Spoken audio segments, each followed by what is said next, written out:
Faith. My name is Jeremy Martin. I'm the pastor and founder of Downtown Faith. But this all wasn't done by me. This was created by an amazing team of devoted leaders that are committed to what we're doing. And we're just so excited that you're here to celebrate with us today. We consider you part of our Downtown Faith family. And many of you have been on this journey with us for over a year now, getting ready to create this space to discuss life and faith. And I'm just a guy that gets to stand up here and share the idea today. And you're going to discuss it later. I'm really excited about the discussion time. A couple things I want you to know that as I'm talking, and maybe you have a question, you bring it up in your group. Maybe if the group doesn't really get to that question, your question, feel free to text 702-530-7556 because it's on your discussion guides there. We're going to compile questions throughout the series. And then if they're not answered, we want to kind of have a Q&A, a live Q&A the last week of the series to help clean up some things maybe we didn't say or maybe we didn't hit on that could help you on your faith journey. And also, if something comes up that's interesting, hashtag DTLV Insights. If I say something, you want to tweet it out on social media, feel free to do that. So the hashtag DTLV Insights. Amen. To start everything off, since we want to create space to discuss life and faith, call our series When We Talk About God. Did you feel that? Maybe you weren't aware of it, but usually inside each and every one of us, when the term God is said, something happens, something emotional, something pops in our brain, something happens physiologically with us when we talk about God. Rob Bell in his book said when we talk about God, and this is kind of a crux of this whole series, to deny this feeling of something more, that feeling that happens when we mention God, something purposeful and intentional, is to insist that it's all random, accidental, and meaningless, and that just doesn't work for most people at a soul level. Right? I'm willing to bet that you're here today because you understand there is something bigger. You might not have a name for it, you might not have a name for it, you might not be sure what it is, you can't put your finger on it. A church maybe hasn't hit the nail on the head for you. But you feel that all of this, there's something more. There's something undergirding all of it, giving it purpose. A 19th century pastor and theologian, a guy by the name of A.W. Tozer. I love him. I don't read a whole lot of dead guys, but I like him because he was way ahead of his time. He says this, what comes into our minds when we think about God is the most important thing about us. And as I was coming up with this series and I was trying to think, what do we want to talk about when we talk about God? Like, how do we want to help people? All I can think of was this. When we talk about God, we're having the most important conversations imaginable. That if there's something connecting all of us and to everything, that when we talk about that thing, when we discover that thing, when we wrestle with what that is, we're having the most important conversations imaginable, which is why we want to create space to discuss life and faith, to discuss God and what that means. That brings us to Jane Fonda. So the theologian, right? Now, in a Rolling Stone magazine several years ago, Jane Fonda, they asked her about becoming a Christian. They said after you're the queen of controversy, all these things about your life, why did you become a Christian of all things? And she said, I could feel reverence humming in me. Sometimes when we talk about God, it's hard to find the right words. Right? And we only have words, we only have metaphors, and every word and every metaphor falls short because God is so transcendent, right? But as humans, when we talk about it, we only have words and metaphors. And she used an interesting word here, and I want to help us throughout this series find words that will help us have conversations about God in a more helpful way. That when we talk about God, we grow in our understanding of what we are talking about. She uses this word here, humming. And so we're gonna put it on our crossword puzzle up here. We're gonna fill this in as we go throughout the weeks. The word hum. Hum. Interesting word, if you think about it, you may be hearing humming right now, right? Like when the air conditioning's on, you're in a room with fluorescent lights. The hum is an indicator of something else, right? Like the hum isn't the light. The hum reveals the source of the light. A hum is an indicator of something else. When you're in your home, you hear your heat kick on. You hear the hum, there's a vibration, there's a resonance going on throughout your home. But it isn't the warmth, it's an indicator of the warmth. And when we talk about God, we're discussing the source of all that we feel to be true. The thing behind everything else. And the hum inside of us, what James Bond was talking about, I think it resonates with all of us. We go, yeah, there's something bigger. There's something more. I'm not sure what it is, but I feel connected to that person over there who's nothing like me. I feel connected to the world around me. I know there's more. There has to be purpose to this. It can't just be meaningless. I can't live that way. And the hum that you feel that resonates inside of you is indicating that there's a source to all of it. It made me think of a discussion that actually happens in the Bible. There's a guy by the name of Paul. He wrote most of the New Testament.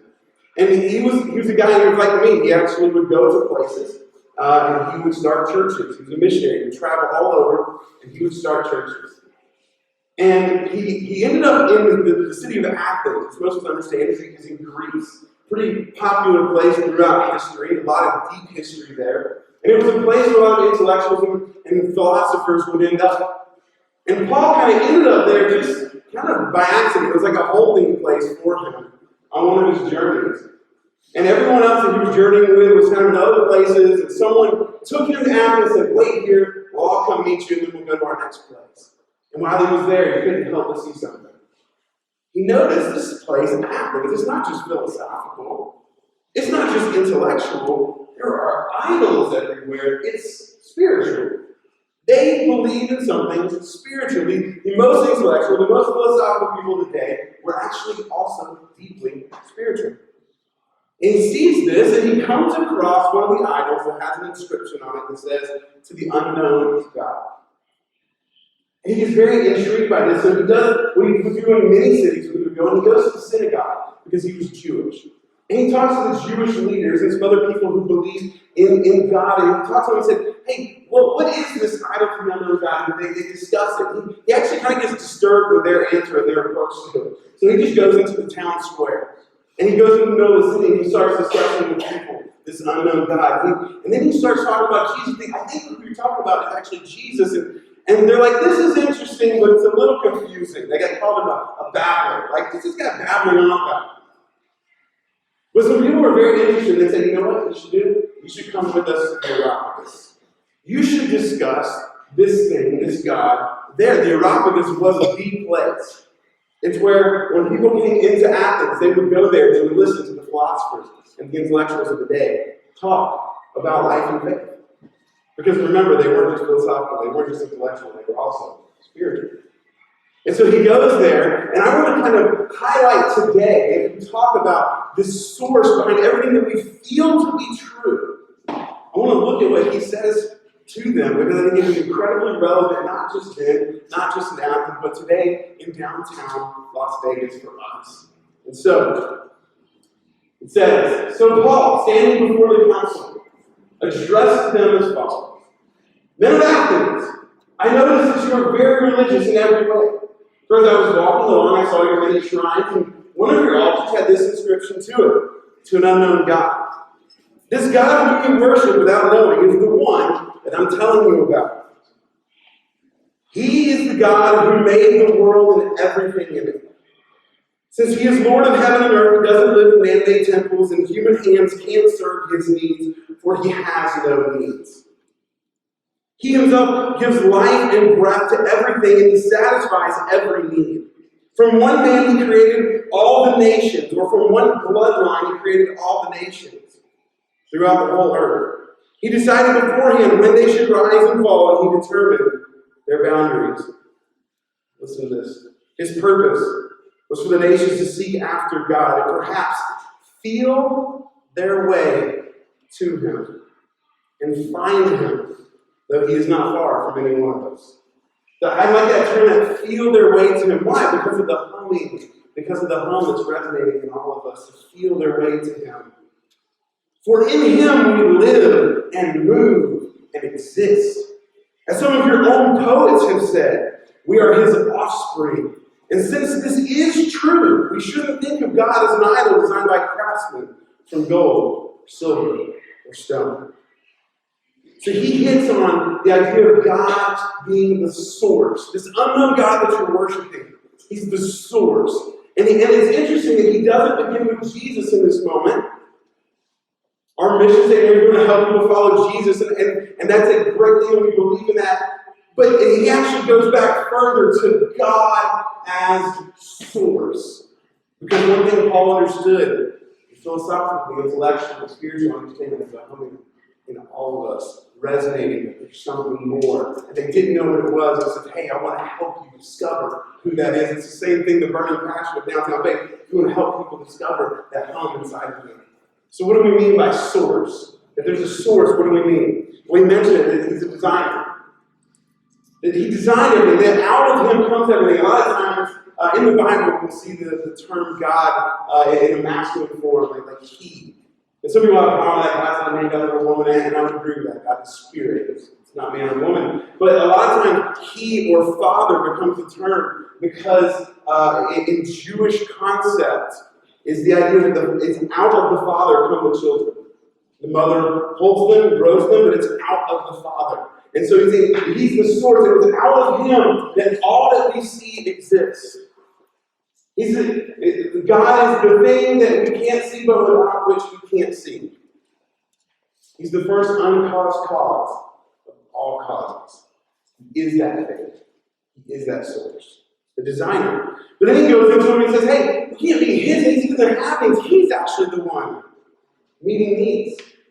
He is the giver. He's the giver of life. And when we move and exist and these things happen, it is he is giving to us and he will meet your need. Do you have a need today? You got to go to the source to meet the need. But also, when we say source, we mean originator. I really struggle with this word. Kind of author, builder, like other things that it's kind of meant for a purpose. And I landed on originator. Starts with him. Starts with God. All of the purpose, all of the meaning, everything that we're doing, it starts with him. It's sourced at a God level. And again, I think we know that because we feel it humming inside of us. One guy said it this way: if 1,000 pianos are tuned to the same tuning with the same tuning fork, they're all going to be in tune with each other.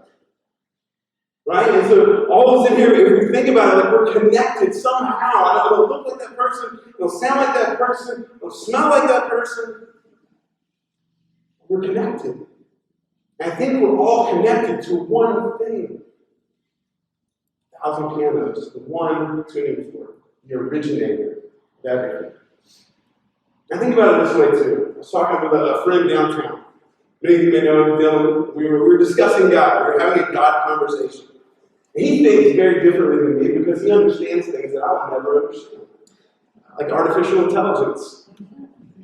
Right? I don't understand regular intelligence, much less artificial intelligence.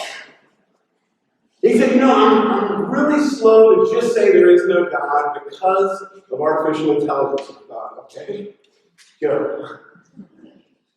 He said, well, if I was playing a game and I had an avatar in the game, and that avatar became consciously aware of itself and the game, it would assume a designer, an originator, a maker, a creator of this game and of that avatar. He said, I would be that. That would be my relationship to this avatar that has become consciously aware of itself, is I am maker, designer. He said, I can't get away from the fact that maybe that's us. That when we think about who we are, there is a maker, designer, an originator, a provider, a giver of life, and meaning, and purpose. I thought, wow, that's deep. I'm going to use that. It's here today.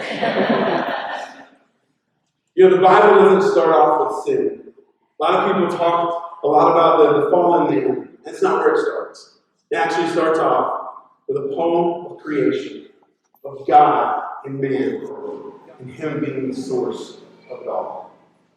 And I think when I look at each and every one of you, I see the image of God on you. I think that home is inside you. I think we're connected not just to each other, but to a God that is the source of everything. So when we talk about God, we're discussing the source of all we feel to be true. This is what we're going to talk about, because when we talk about God, we're having the most important conversation of the time. So